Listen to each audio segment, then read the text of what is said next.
वार्ता हुई और आज भी निर्णायक वार्ता होगी। ये निर्धारित मुद्दे आज गोचर जमीन 14,000 बीघा आनंद फानंद में किस रूप में तब्दील की गई, बड़े उद्योगपतियों को देने के लिए, ये मुद्दा भी जब आरएलपी सुप्रीमो के सामने आया उसके भी सरकार हिल चुकी है। गलत फैसले इस राजस्थान में राष्ट्रीय लोकतांत्रिक पार्टी किसी भी सूरत में नहीं होने देगी। जहां जहां अन्याय और जुल्म होगा, किसानों के साथ जास्ती होगी, राष्ट्रीय लोकतांत्रिक पार्टी गरीब मजदूर किसान दलित अल्पसंख्यक शोषित परिवारों के साथ ताकत से खड़ी रहेगी। ये भी पार्टी का ऐलान है।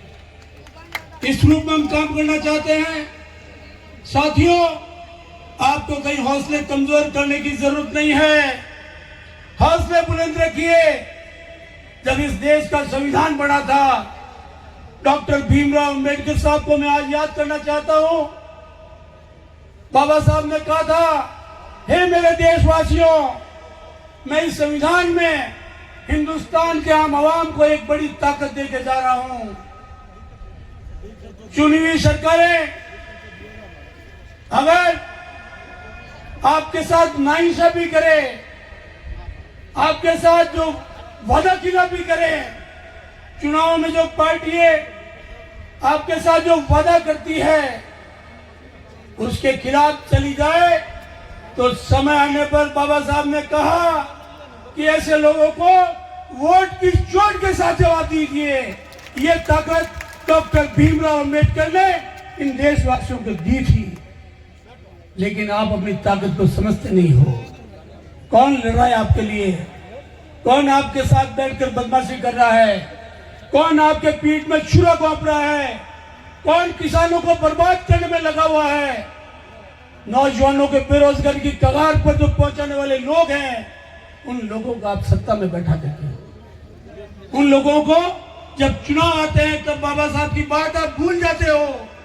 और जो व्यक्ति आपके लिए रात दिन लड़ता है, आपके लिए खून पसीना बहाता है, जात पात को नहीं देखता है, 36 कौम की पंचायती करता है, उस व्यक्ति को जब चुनाव आता है तो आप बढ़ जाते हो। आपने तो एक धड़ा बना रखा है, एक बार बीजेपी एक बार कांग्रेस। कल भी मैंने कहा था, देख लिया ना इनको आपने। तो पिछली बार कांग्रेस को देखा, इस बार भजनलाल सरकार को आप देख रहे हो। कितनी तकलीफ है आप लोगों को। आज राजस्थान की क्या स्थिति है? बेरोजगारी चरम सीमा पे है। हमारी बहन बेटियों की इज्जत जो है सड़कों पर नीलाम हो रही है। बलात्कार की घटनाएं बढ़ रही है। आज स्थितियां जो बनी हुई है, भ्रष्टाचार चरम सीमा पर है।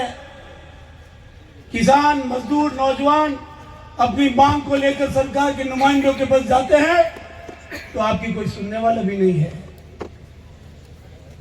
जब तक सत्ता के करीब राष्ट्रीय लोकतांत्रिक पार्टी को आप नहीं पहुंचाओगे, सत्ता में बहुत बड़ी ताकत होती है दोस्तों। सत्ता अगर हमारे पास होती तो लड़ाई लड़ने की जरूरत ही नहीं होती।